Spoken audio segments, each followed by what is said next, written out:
Assalamualaikum warahmatullahi wabarakatuh.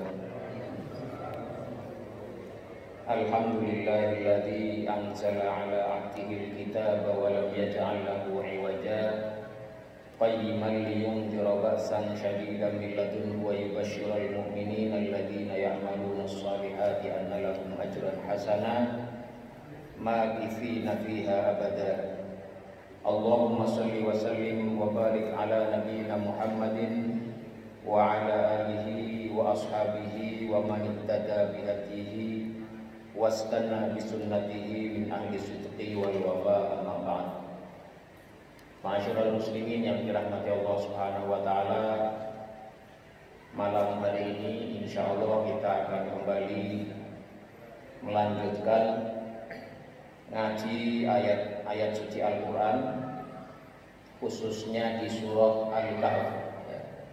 Silakan yang bisa membuka mushaf, silakan buka mushafnya, atau yang membawa ponsel atau gadget bisa dibuka aplikasinya, agar kita tidak sekedar mendengarkan, tapi bisa sekaligus menyimak secara penuh, membaca ayat-ayat suci Al-Quran yang kita bahas, sehingga diharapkan dengan itu proses belajar mengajarnya bisa terlaksana dengan sebaik-baiknya.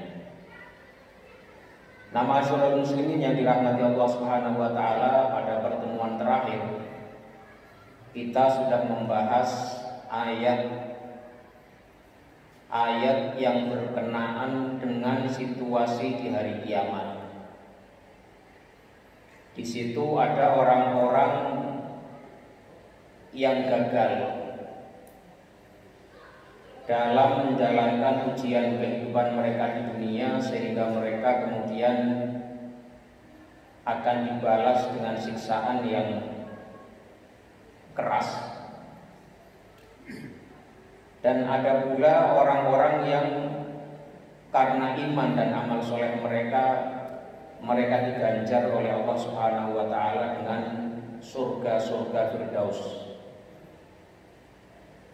Innal ladzina amanu wa 'amilus sholihati kanat lahum jannatul firdausi nuzula.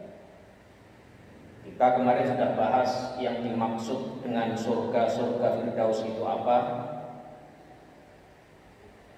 Yang pasti orang-orang yang mendapatkan surga Firdaus itu syaratnya dua, yaitu beriman dan beramal soleh.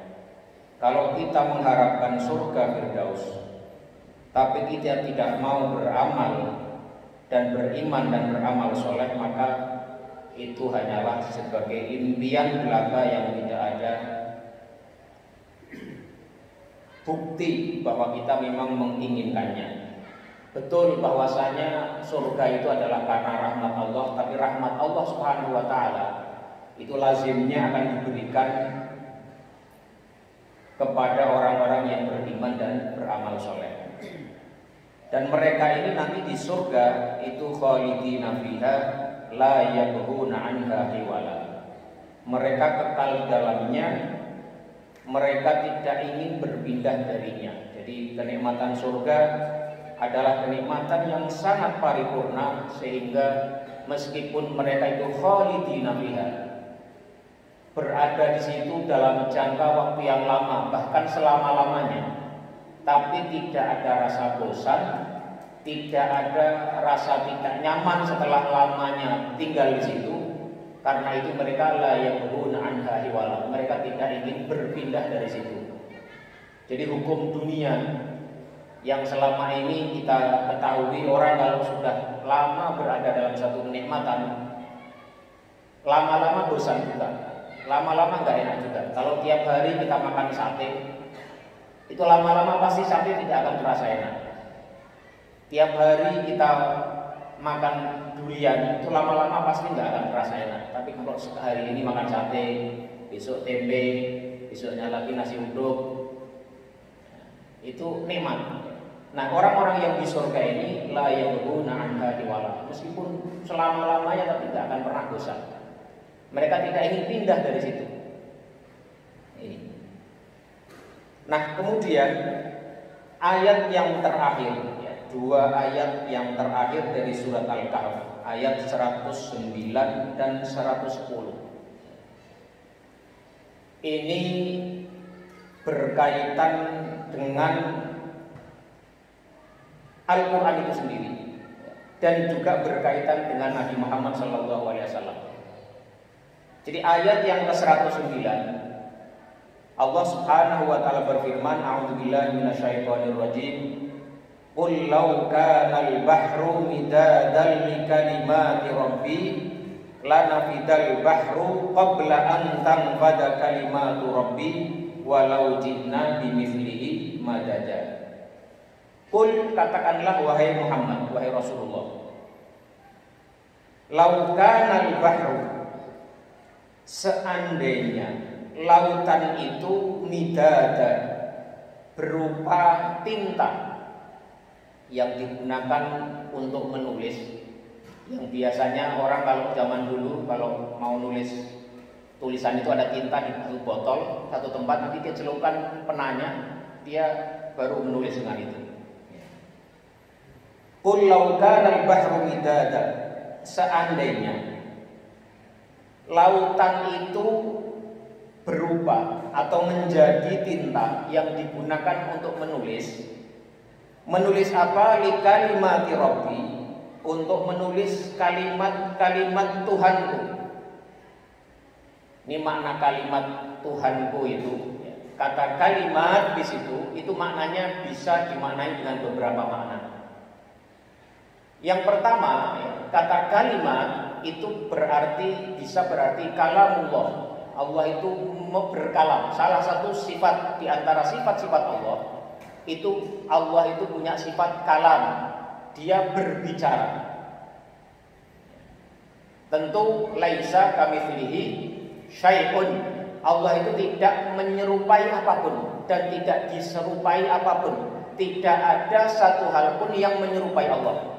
Kalau Allah berbicara, maka caranya bagaimana? Suaranya seperti apa? Apakah ada suara atau tidak? Kalimatnya bagaimana?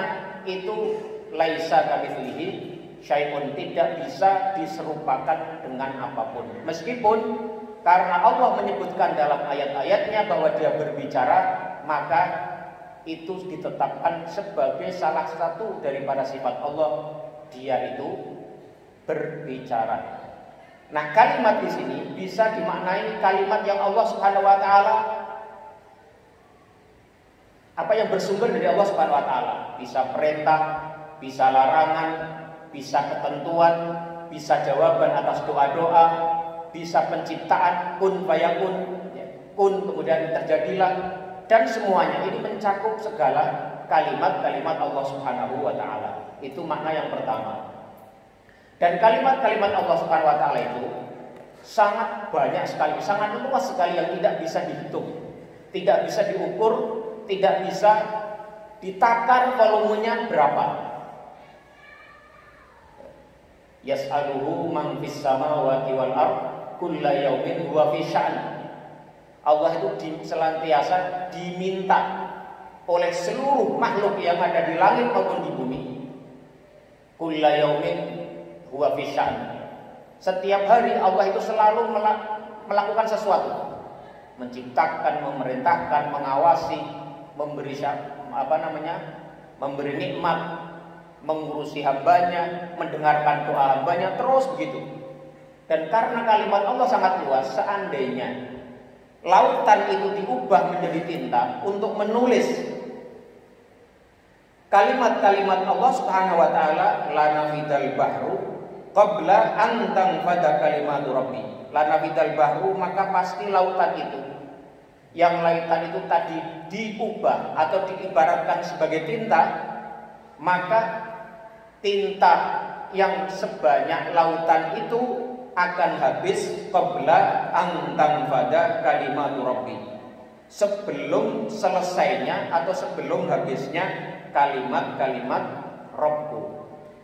Walau ji'na bimithlihi madada, meskipun kami datangkan dengan semisal itu, madada sebagai tambahan.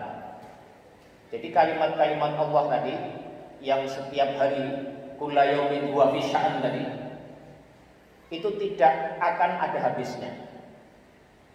Tinta yang diibaratkan itu umpama lautan dijadikan tinta, untuk menulis kalimat-kalimat Allah itu tidak akan membuat kalimat Allah itu habis, bahkan sampai setelah lautan yang tinta itu semuanya habis, bahkan ditambahkan lagi yang sama, itu masih saja kalimat-kalimat Allah tidak akan pernah habis. Itu makna yang pertama. Makna yang kedua, ini ada kaitannya dengan sebab turunnya beberapa ayat dalam surat Al-Kahf ini.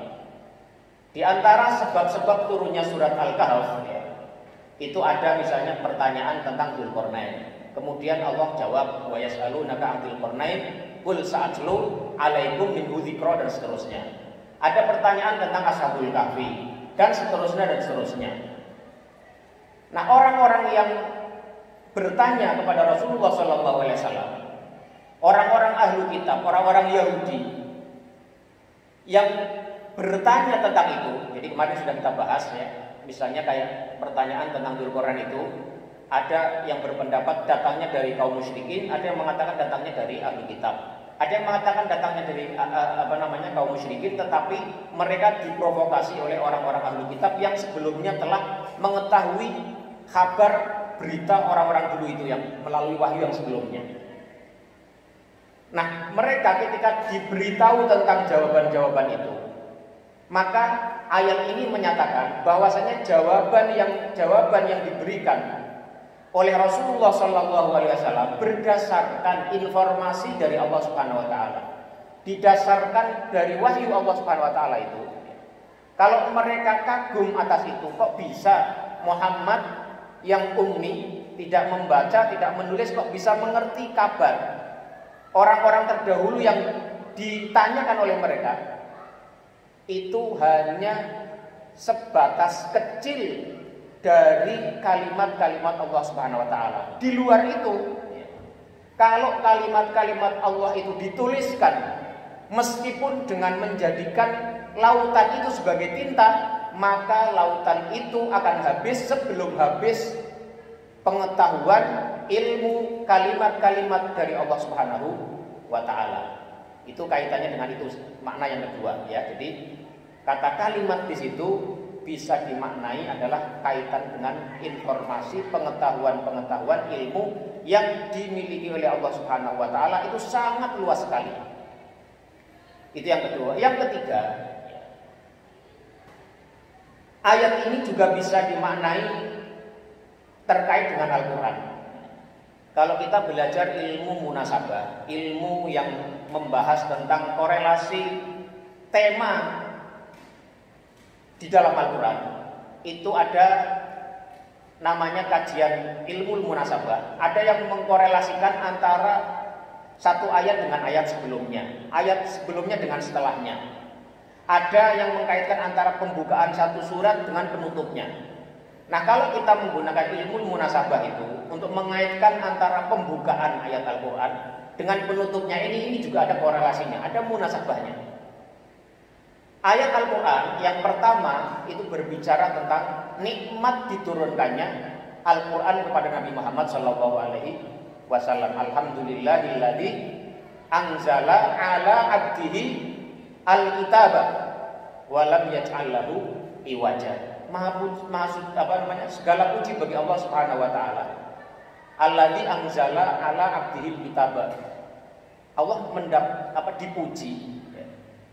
Allah berhak mendapat pujian, layak diberikan apresiasi, diberikan terima kasih, diberikan rasa syukur. Mengapa? Alladzi anzala ala abdihil kitabah, yang telah menurunkan kepada hambanya, yaitu Nabi Muhammad al-kitabah, kitab Al-Quran.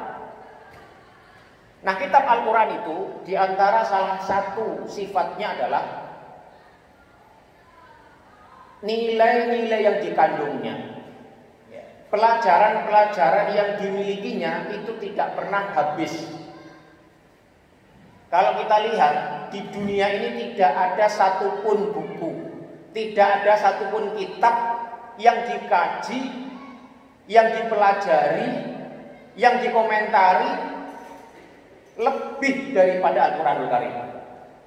Sudah banyak ribuan jilid ya. Buku ditulis tentang Al-Qur'an. Ratusan judul tafsir sudah ditulis mengenai Al-Qur'an. Banyak sekali berlembar-lembar, ribuan lembar kertas ditulis mengenai Al-Qur'an, tapi tidak pernah habis nilai, inspirasi, pelajaran yang bisa digali dari Al-Qur'an. Pasti akan datang hari ini atau besok ulama-ulama yang menghasilkan karya-karya baru tentang Al-Qur'an. Itu tidak pernah habis. La nafidal bahru qabla an tanfada kalimatu rabbi. Tinta lautan itu akan habis sebelum habisnya kalimat Allah Subhanahu wa ta'ala, walau jina bimithlihi madada. Jadi ayat ini memberikan pelajaran kepada kita betapa luasnya ilmu Allah Subhanahu wa ta'ala. Wa ma utitum minal ilmi illa qalila, dan tidaklah kalian itu diberi ilmu kecuali sedikit saja. Ya, jadi ini memberikan motivasi kepada kita bahwasanya kalau kita sudah mencapai tahap tertentu dalam ilmu kita, apapun ilmu kita, itu ya tidak ada istilah kita mencapai titik finish. Kalau ada orang sampai titel doktor atau bergelar profesor, itu tidak berarti kemudian dia sudah mencapai titik finish dari ilmu dia itu. Karena ilmu Allah sangat luas sekali. Pasti ada hal-hal yang belum dia ketahui atau hal-hal yang bisa dia terus perluas dari ilmu yang dia miliki. Karena apa? Karena ini ya. Qul law kana al-bahru midadan li kalimati rabbi lanafidal bahru qabla an tanfada kalimatu rabbi walau jina bimithlihi madada. Ya itu. Jadi ayat ini tadi ya maknanya bisa diartikan dengan 3 makna. Yang pertama adalah terkait dengan kalimatullah secara umum. Ya.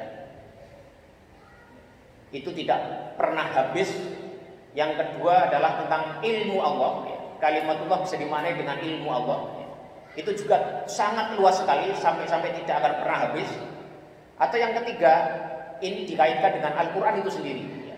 Yaitu yang dimaksud dengan Anzala al-abdil kitabah tadi dikaitkan dengan ayat ini, artinya adalah bahwa pelajaran yang dikandung dalam Al-Quran itu juga tidak akan pernah habis, sehingga kita perlu terus menggalinya, kita perlu terus untuk mengkajinya. Ini ayat yang ke-109. Ada yang ingin menyampaikan pandangannya atau bertanya silakan sebelum kita lanjut ke ayat berikutnya.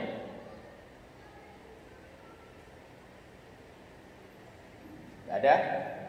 Ya silakan Pak.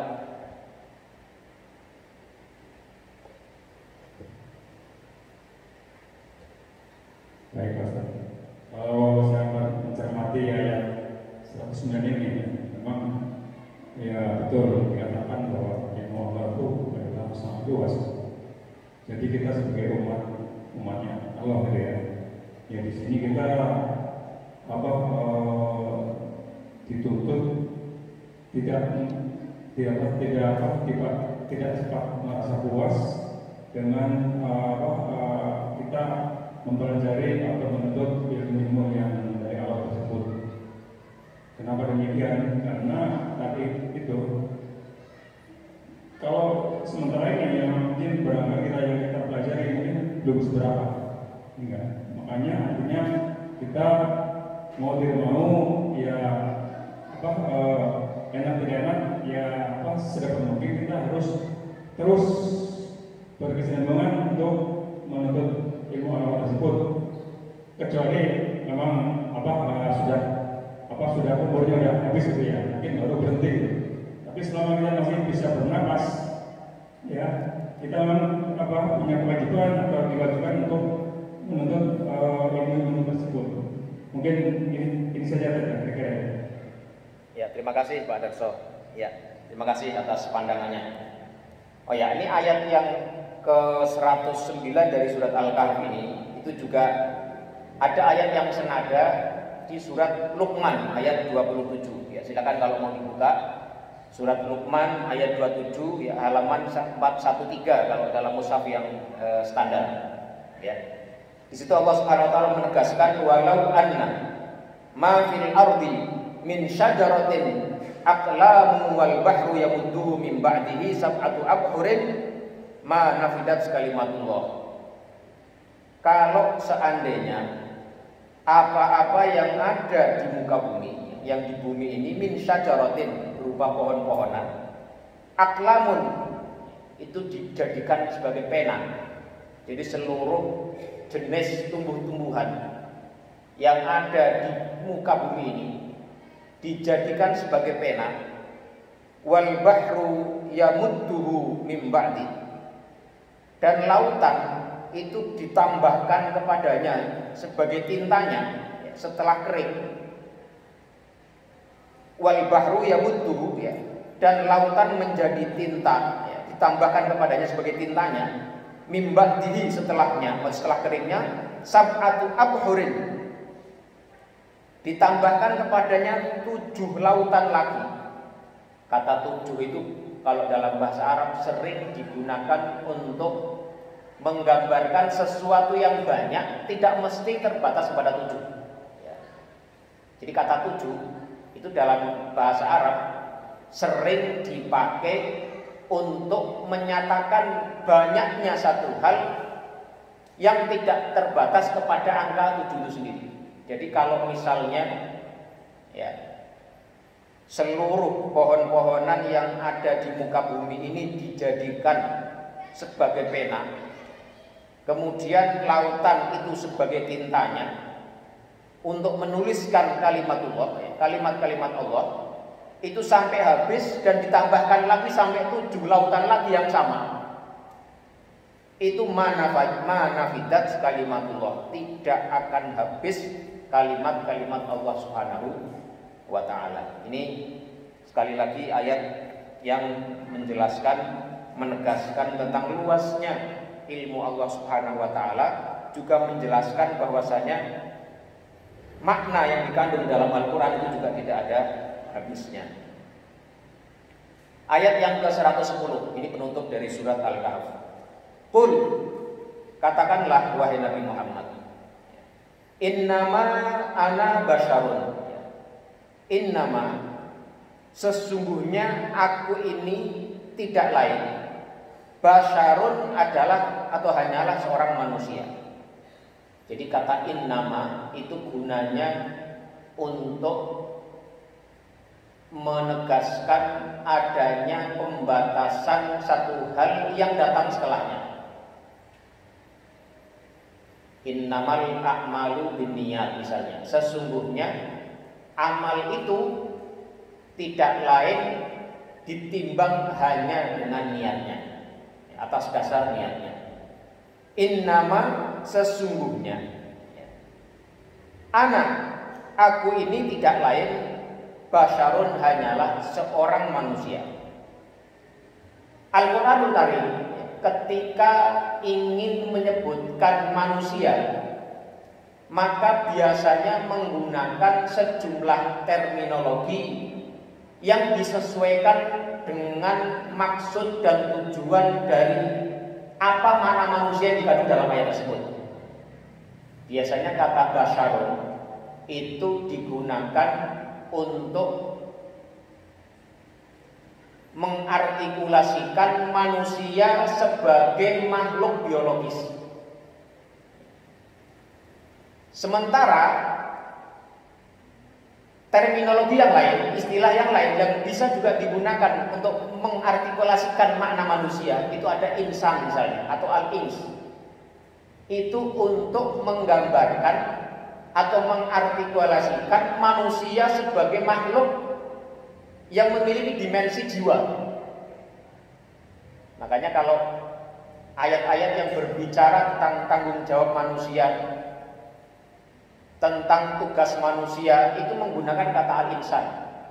Wal asr innal insana lafi khusr. Demi masa sesungguhnya manusia itu selalu berada dalam kerugian. Mengapa manusia dalam ayat itu menggunakan kata al-insan? Karena insan yang dimaksud adalah insan yang memiliki akal, memiliki jiwa yang bertanggung jawab kepada Allah Subhanahu wa taala. Inna aradna al-amanata 'alas samawati wal ardi wal jibali fa abaina ayyahmilnaha fahamalahal insan. Kami tawarkan kata Allah Subhanahu wa taala amanat itu kepada langit, bumi, gunung-gunung, dan mereka semua mau nolak. Fahamalahal insan. Tapi kemudian manusia yang mau memikul amanah itu. Di situ menggunakan kata al-insan. Di situ insan itu adalah manusia dalam arti makhluk Allah Subhanahu wa taala yang punya akal, punya jiwa yang bertanggung jawab penuh atas perilakunya. Demikian pula dengan al-ins, wa ma khalaqatul jinna wal insa illa liya'budun. Laqad khalaqnal insana fi ahsani taqwim. Itu lebih bermakna kepada insan, manusia, dalam arti sebagai makhluk yang punya akal, punya jiwa yang bertanggung jawab kepada Allah Subhanahu wa taala. Tetapi kalau kata bashar itu biasanya dalam Al-Qur'an digunakan untuk menggambarkan manusia sebagai makhluk biologis. Makanya di sini ketika Allah Subhanahu wa taala memerintahkan kepada Rasulullah SAW untuk mengatakan bahwa dia adalah manusia, itu menggunakan kata basyarun. Karena kata basyar itu aslinya adalah kulit kepala atau kulit manusia, ini namanya basyar, sesuatu yang kelihatan, yang sifatnya fisik. Mubasyarah itu bertemu kulit dengan kulit. Nah, di sini ketika Allah Subhanahu wa taala memerintahkan kepada Rasulullah SAW untuk mengatakan bahwa dia adalah manusia biasa, di sini menggunakan kata qul innama ana basyarun mitslukum. Sesungguhnya aku, kata Nabi Muhammad SAW, adalah basyarun, manusia yang sama persis, mitslukum, yang sama dengan kalian semuanya. Rasulullah SAW sebagai seorang manusia, sebagai makhluk biologis, sama persis dengan kita. Beliau diciptakan lahir, ada bapak, ada ibunya. Dilahirkan juga oleh seorang perempuan. Tumbuh, ada kepalanya, ada tangannya, ada kakinya, ada rambutnya. Mukanya sama dengan muka kita. Maksudnya punya hidung, punya mata, punya bibir. Seluruh anggota badannya sama dengan kita persis. Secara umum begitu. Makanya qul innama ana basyarun mitslukum. Rasulullah itu adalah manusia yang sama persis dengan kalian. Tidak ada bedanya. Tidak ada yang luar biasa dari kita. Bukan malaikat, bukan jin, bukan makhluk yang lain, tapi adalah benar-benar seorang manusia yang persis mirip dengan kalian. Maka menggunakan kata basyar karena Rasulullah sebagai makhluk biologis, beliau adalah sama dengan kita. Keluar keringat, juga buang hajat, melakukan hubungan suami istri, punya anak, badannya menua, kadang-kadang sakit, kadang-kadang beliau juga bahkan bersedih, kadang menangis, kadang tertawa, kadang tidur, kadang kecapean, kadang ketiduran, kelewatan, pernah ya, karena dalam satu kasus ya. Dan seterusnya, beliau adalah innama ana basyarun mitslukum. Tapi yang membedakan beliau dari kita adalah yuha ilayya, diwahyukan kepadaku. Jadi Rasulullah SAW itu yang membedakan antara beliau dengan kita adalah beliau mendapatkan wahyu dari Allah Subhanahu wa taala. Ini jadi hal ini menjadi pelajaran penting bagi kita, bahwasanya memang Rasulullah itu ya makhluk seperti kita. Jadi kalau kita ingin meneladani Rasulullah, yang kita teladani itu memiliki kualifikasi fisik sebagai manusia biasa. Secara umum begitu. Hanya saja betul beliau adalah yuha ilayya, diwahyukan kepadaku, kata Rasulullah. Tentu dengan wahyu itu nanti ada implikasi-implikasi lainnya. Karena beliau seorang nabi, maka beliau maksum misalnya, beliau mendapatkan pertolongan, diberikan mukjizat dan lain-lain. Tetapi dasar penciptaan Rasulullah sebagai manusia adalah innama ana basyarun mislukum. Itu yang pertama. Yang kedua, ini juga menjadi pelajaran bagi kita bahwasanya Rasulullah itu ya manusia biasa. Jangan sampai kita memuji-muji beliau itu berlebihan. Ya, makanya dalam salah satu sabdanya beliau pernah mengatakan la tutruni kama atratin nasara Isa bin Maryam. Ya. Janganlah kalian berlebih-lebihan memujiku sebagaimana orang-orang Nasrani berlebih-lebihan memuji-muji, meninggikan, memuja Isa bin Maryam, sampai-sampai mereka menuhankan Isa bin Maryam. Jadi penegasan qul innama ana basyarun mislukum ini penting ya, bagi kita.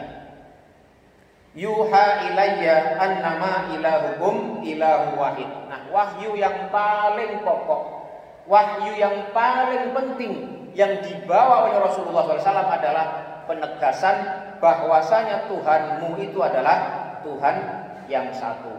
Jadi pesan tauhid itu adalah pesan yang paling penting yang dibawa oleh seluruh para nabi termasuk Rasulullah sallallahu alaihi wasallam. Yuha ilayya annama ilahukum ilahu wahid. Jadi ini ada kaitannya dengan ayat yang pertama ya, anzala ala abdihi. Ya, di situ disebutkan ala abdihi, kepada hambanya yaitu Nabi Muhammad sallallahu alaihi wasallam. Jadi ini korelasi antara pembuka dengan penutup dari surat ini. Ya, itu ada dalam ilmu munasabah. Yuha ilayya annama ilahukum ilahu wahid.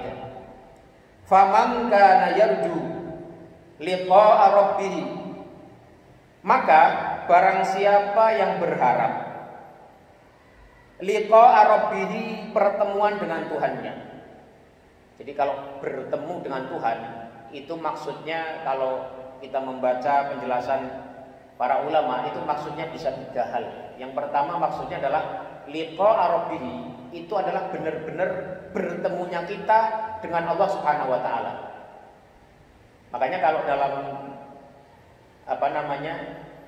kalangan Ahlussunnah wal Jamaah itu salah satu aspek ya, keyakinan yang diajarkan adalah bahwasanya seorang yang mukmin dari kiamat itu nanti balasan yang paling paripurna di surga adalah bisa melihat Allah Subhanahu wa taala. Karena orang bertemu, liqa itu adalah yang bertemu dan melihatnya.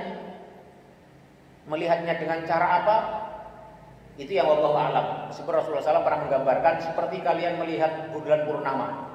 Kalau kita lihat bulan purnama, itu maksudnya adalah dilihat secara jelas. Objeknya ada. Ya, objeknya ada dan persis dilihat sebagaimana kita melihat bulan purnama.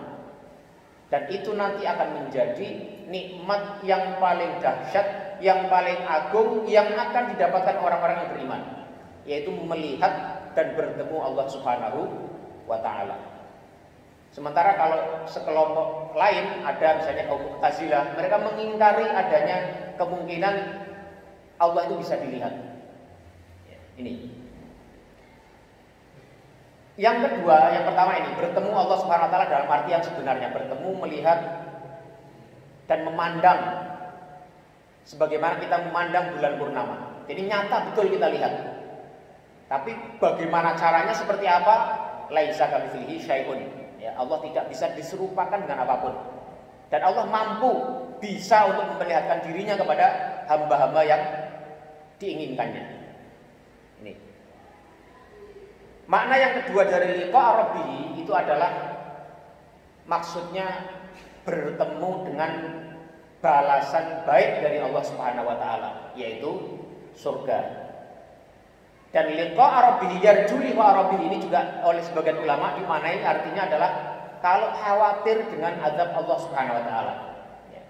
Kata roja itu bisa berarti harapan untuk mendapati satu hal yang dia inginkan, atau sebaliknya khawatir untuk tidak bertemu dengan sesuatu yang tidak dia inginkan. Jadi faman kana yarju liqa rabbih, barang siapa yang berharap bertemu dengan Allah, melihat Allah Subhanahu wa taala di surga nanti. Atau yang kedua, bisa mendapatkan balasan baik dari Allah Subhanahu wa taala.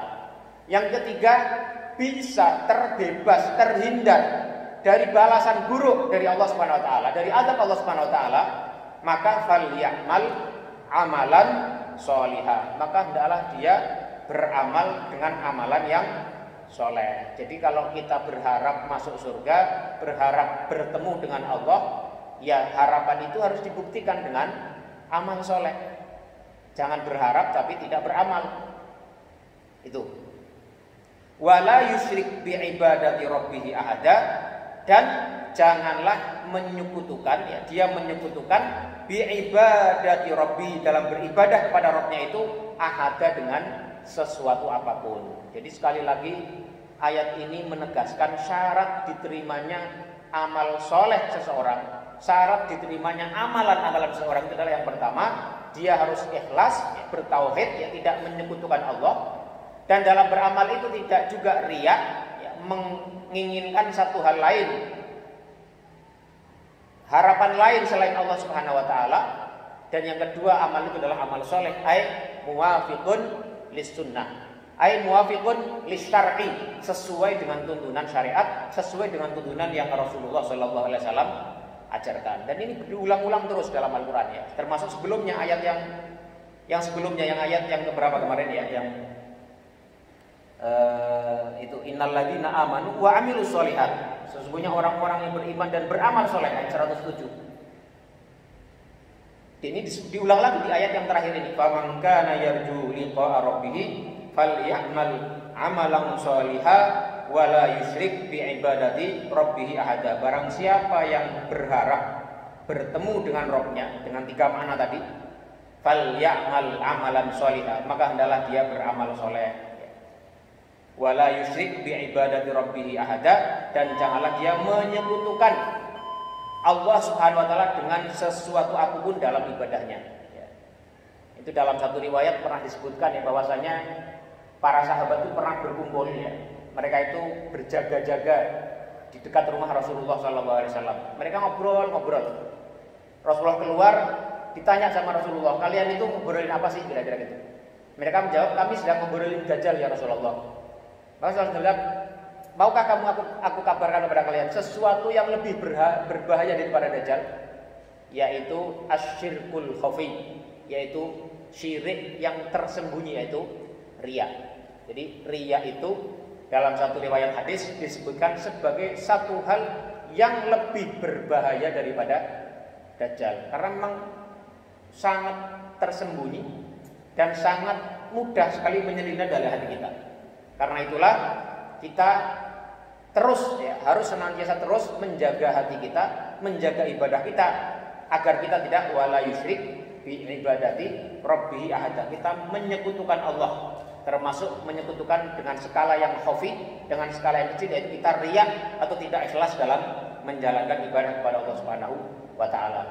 Silakan jika ada ingin menambahkan, bertanya atau menyampaikan pandangannya sebelum kita akhiri.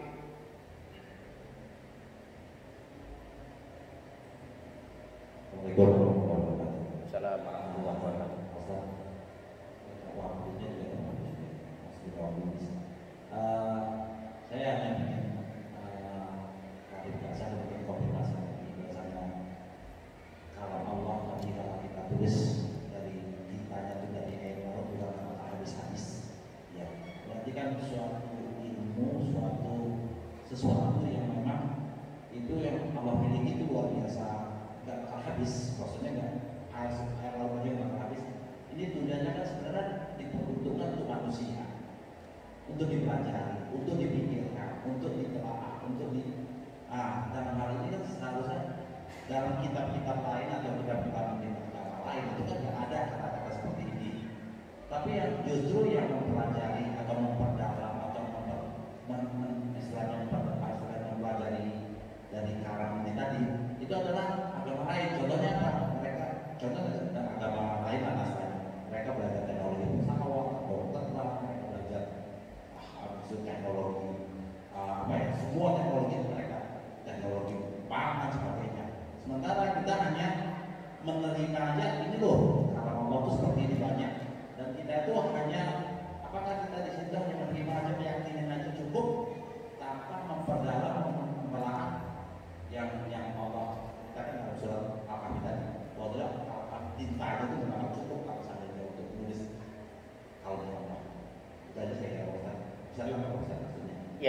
Ya, terima kasih Pak Ansari. Betul ya.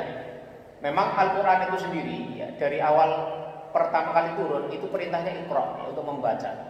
Bismi rabbikal ladzi khalaq. Untuk membaca dan membaca. Untuk belajar dan belajar. Jadi itu sudah menjadi semangat yang dibawa Al-Quran. Itu ingin agar umatnya menjadi orang-orang yang cerdas.